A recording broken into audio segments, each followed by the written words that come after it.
Hi, I'm Richard Miller. I'm the chair of the Elder Law Department at Mandelbaum Barrett, and I'm here to talk to you today about the responsibilities of a special needs trustee. Before we talk about the responsibilities of a trustee for a special needs trust, we first have to discuss what exactly a special needs trust is. So, a special needs trust is somewhat of a generic term that's used to describe a trust that holds assets for the benefit of an individual that receives government benefits, usually SSI or Medicaid.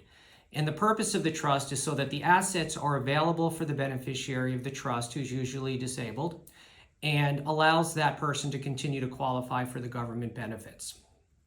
However, it's important to identify that there are different types of special needs trusts.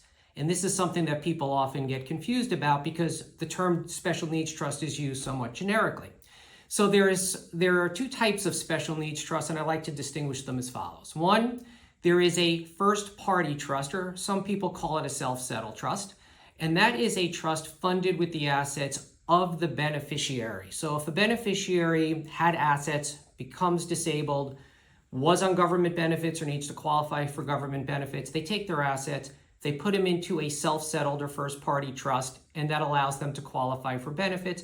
There are rules and some requirements. The individual has to be under age 65, but the first party trust is funded with that person's assets. And if you compare that to a third party or supplemental benefits trust, those trusts are funded with the assets of somebody other than the beneficiary. Usually it's a parent or some other relative, but it's usually part of an estate plan or some other testamentary disposition where another individual is leaving assets for the benefit of another person who's on government benefits, wants to make those assets available to that beneficiary without disqualifying that individual from those government eligibility benefits. Now, why is that distinction so important? It's because of what happens to the assets when the beneficiary passes away and some of the reporting requirements that are necessary during the life of the beneficiary. So a first party trust, which is the one funded with the beneficiary's assets, has two real items that are negatives. The first one is that when that beneficiary passes away, the assets left in that trust have to get paid back to the state of New Jersey. So anything left over is not going to family members usually, it's going back to pay the state the benefits that they've expended. That's usually not preferable because you would rather leave it to family members. The second biggest negative about a first person or self-settled trust is the fact that there is a lot of accountability to the state, in this case, New Jersey, because you have to report every year how you expend the assets. You need permission from the state if there are going to be disbursements of more than $5,000. So there's a lot more record keeping that's necessary. There's a lot more oversight that's necessary, and it's a lot more restrictive. If you compare that to a third-party trust, there are not those same requirements. At the end of the life of the beneficiary of the third-party trust, the assets can go to anybody that the person who created the trust wants.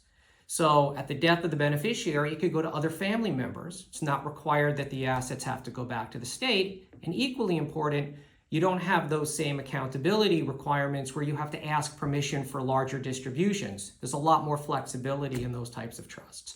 So it's really important to distinguish the type of special needs trust that one's talking about. So first thing is the trustee needs to know what kind of trust are they managing. Is it a first party trust? Is it a third party trust? And then regardless of which trust it is, trustees have certain fiduciary responsibilities. They need to make sure that the assets are being used exclusively for the beneficiary. So they need to know what the beneficiary's needs are. There's a budget that probably needs to be created. You need to know what government benefits the individual is on, because if certain distributions will affect the government benefits that person's on. So for example, if someone's on SSI, there are certain distributions that will disqualify them from that program. So you have to be very careful what's given out to the beneficiary depending on the nature of the resources that they're receiving. And like any trustee, there are going to be tax returns that need to be filed, there are assets that need to be managed, and there are certain other fiduciary responsibilities. So there's a lot to think about when you're serving as a trustee of any trust, but in particular, a special needs trust. And in like most cases, it's important to get the appropriate advice to make sure that everybody knows what they're doing and that they're doing things responsibly and productively.